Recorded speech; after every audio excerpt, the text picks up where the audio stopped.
Shalom, mari kita masuk hadirat Tuhan, mari kita mengucap syukur atas setiap karya hidup kita. Terima kasih Tuhan Yesus.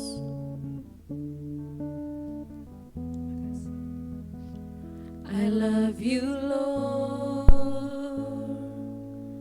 for your mercy never fails me. All my days I've been held in your hands. From the moment that I wake up until I lay my head, oh, I will sing of the goodness of God. All my life you have been faithful, and all my life you have been so good. With every praise that I am able, I will sing of the goodness of God. I love your voice. You have led me through the fire and darkness night. You are close like no other. I know you as a father, I know you as a friend, and I have lived in the goodness of God. All my life you have been faithful, and all my life you have been so good. With every praise that I am able, I will sing of the goodness of God. All my life you have been faithful. All my life you have been so good. With every praise that I am able, I'm gonna sing of the goodness of God. I'm gonna sing of the goodness of God. I'm gonna sing of the goodness of God. Terima kasih Tuhan, kami menyadari betapa baiknya Engkau atas hidup kami Tuhan. Tuhan, hari ini kami mendengarkan suara-Mu dalam renungan hari ini. Tuhan, ajar kami mengerti. Dalam nama Tuhan Yesus, haleluya. Amin. Shalom Bapak Ibu dan saudara-saudari, kita bertemu kembali di dalam renungan intim dengan Allah. Firman Tuhan yang akan kita pelajari pada hari ini terdapat dalam Yohanes 2 sampai dengan Yohanes 4, dengan perhatian khusus pada Yohanes 4 ayatnya yang ke-46 sampai dengan 54. Demikianlah firman Tuhan yang terdapat pada Yohanes 4 ayatnya yang ke-46 sampai dengan 54. Maka Yesus kembali lagi ke Kana di Galilea, di mana ia membuat air menjadi anggur. Dan di Kapernaum ada seorang pegawai istana, anaknya sedang sakit. Ketika ia mendengar bahwa Yesus telah datang dari Yudea ke Galilea, pergilah ia kepadanya lalu meminta supaya ia datang dan menyembuhkan anaknya, sebab anaknya itu hampir mati. Maka kata Yesus kepadanya, "Jika kamu tidak melihat tanda dan mujizat, kamu tidak percaya." Pegawai istana itu berkata kepadanya, "Tuhan, datanglah sebelum anakku mati." Kata Yesus kepadanya, "Pergilah, anakmu hidup." Orang itu percaya akan perkataan yang dikatakan Yesus kepadanya, lalu pergi. Ketika ia masih di tengah jalan, hamba-hambanya telah datang kepadanya dengan kabar bahwa anaknya hidup.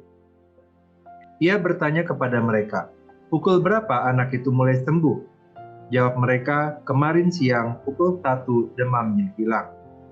Maka teringatlah ayah itu bahwa pada saat itulah Yesus berkata kepadanya, anakmu hidup. Lalu ia pun percaya, ia dan seluruh keluarganya. Dan itulah tanda kedua yang dibuat Yesus ketika ia pulang dari Yudea ke Galilea. Bapak Ibu dan saudara-saudari, di dalam Yohanes 4 ayat 46 sampai dengan 54 dikisahkan mengenai Yesus menyembuhkan anak pegawai istana. Pegawai istana ini kemungkinan adalah seorang yang berpengaruh, di mana anaknya sedang sakit keras dan hampir meninggal. Ia memerlukan pertolongan yang segera, dan ia memutuskan untuk mencari pertolongan kepada Yesus. Pada saat itu, banyak orang Yahudi yang sudah mendengar mengenai mujizat-mujizat yang dilakukan oleh Yesus. Mereka mengetahui bahwa Yesus dapat menyembuhkan orang sakit dan melakukan mujizat lainnya. Jadi mungkin saja pegawai istana ini juga mendengar tentang Yesus dan memiliki pengharapan bahwa Yesus dapat menyembuhkan anaknya yang sakit. Namun ada sebuah hal menarik yang dilakukan oleh pegawai istana ini. Ia menyebut Tuhan kepada Yesus dan memohon kepadanya untuk menyembuhkan anaknya. Penyebutan Tuhan ya ini merupakan sebuah tindakan pengakuan iman yang kuat dari pegawai istana tersebut bahwa Yesus dapat menyembuhkan anaknya. Respon yang diberikan oleh Tuhan Yesus juga menarik. Di dalam Yohanes 4 ayat 48, Tuhan Yesus mengatakan, jika kamu tidak melihat tanda dan mujizat, kamu tidak percaya. Yang dilakukan adalah, yang dimaksudkan oleh Tuhan Yesus, adalah Tuhan Yesus menekankan pentingnya iman yang tulus di dalam mengikutinya. Saat itu banyak orang yang datang kepada Yesus hanya karena mereka ingin melihat mujizat, bukan karena mereka benar-benar percaya kepadanya sebagai Tuhan dan Juru Selamat. Hal ini juga merupakan peringatan bagi kita bahwa iman yang tulus dan tidak bergantung pada tanda-tanda mujizat semata adalah sebuah hal yang esensial di dalam hubungan kita dengan Kristus. Namun pegawai istana ini tidak putus asa. Ia tetap memohon kepada Yesus untuk datang dan menyembuhkan anaknya. Ini adalah salah satu contoh iman yang gigih dan tekun. Pegawai ini tidak terpengaruh oleh kata-kata Yesus yang menantang imannya. Tetapi pegawai ini tetap percaya kepada Yesus. Yesus kemudian memberikan kata-kata yang meneguhkan imannya. Di dalam Yohanes 4 ayat 50 dikatakan, pergilah anakmu hidup. Dengan kata-kata ini, Yesus memberikan jaminan bahwa anak pegawai istana ini telah disembuhkan. Ayat 51-53 mengatakan, ketika ia masih di jalan, masih di tengah jalan, hamba-hambanya telah datang kepadanya dengan kabar bahwa anaknya hidup. Ia bertanya kepada mereka pukul berapa anak itu mulai sembuh. Jawab mereka, kemarin siang pukul 1 demamnya hilang. Maka teringatlah ayah itu bahwa pada saat itulah Yesus berkata kepadanya, anakmu hidup. Lalu ia pun percaya, ia dan seluruh keluarganya. Nah, pegawai istana ini tidak hanya berhenti pada imannya bahwa anaknya telah disembuhkan. Ia juga membawa imannya itu kepada Yesus, kepada keluarganya, dan mereka semua percaya kepada Yesus sebagai Tuhan dan Juru Selamat. Bapak, Ibu, dan saudara-saudari, dari kisah ini kita dapat mempelajari beberapa hal. Yang pertama adalah pentingnya iman yang tulus. Pegawai istana ini datang kepada Yesus dengan iman yang kuat. Yang kedua, kuasa dan otoritas Yesus. Kisah ini mengungkapkan mengenai kuasa dan otoritas Yesus sebagai anak Allah. Yang ketiga, pengaruh iman di dalam keluarga. Ketika seseorang memiliki iman yang kuat, hal itu dapat mempengaruhi keluarga dan orang-orang di sekitar. Pegawai istana ini membawa imannya kepada Yesus, kepada keluarganya, dan mereka semua menjadi percaya kepada Yesus. Yang keempat, kehendak Allah. Kita melihat bahwa kesembuhan anak dari pegawai istana ini adalah kehendak Allah. Yesus tidak selalu menyembuhkan setiap orang yang datang kepadanya. Tetapi dalam kasus ini, Allah mengizinkan anak itu untuk sembuh sebagai tanda kuasanya dan untuk memperkuat iman pegawai istana itu beserta keluarganya, dan juga untuk memperkuat iman kita saat ini. Bapak, Ibu, dan saudara-saudari, Tuhan Yesus adalah Sang Penyelamat yang datang untuk menyembuhkan penyakit dosa kita. Ia adalah sumber keselamatan yang lebih besar daripada penyakit fisik. Mukjizat penyembuhan anak pegawai istana ini adalah gambaran dari penyelamatan yang lebih besar yang ditawarkan oleh Yesus kepada setiap orang yang percaya kepadanya. Ia datang untuk menyelamatkan manusia yang berdosa dari kematian kekal. Dan inilah yang merupakan mukjizat terbesar, mukjizat Tuhan yang menyelamatkan. Bahwa kita yang selayaknya binasa akibat dosa-dosa dan pelanggaran kita telah ditebus melalui pengorbanan Yesus di kayu salib. Sudahkah kita menyadari mukjizat terbesar ini dan memberikan respon yang benar?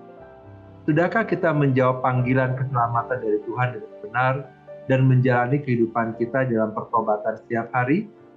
Atau justru kita masih berfokus dengan keinginan keduniawian kita dan justru kita malah menjauh dari kasih sejati yang telah ditawarkan kepada kita? Mari kita doa. Bapa yang baik, kami mengucap syukur untuk firman Tuhan dan renungan yang telah kami dengar pada hari ini.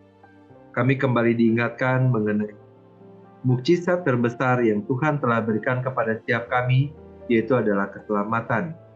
Kami bersyukur kami diberikan kesempatan oleh Tuhan untuk kami boleh dapat bertobat dari kesalahan-kesalahan kami dan kami berbalik kembali kepada Tuhan.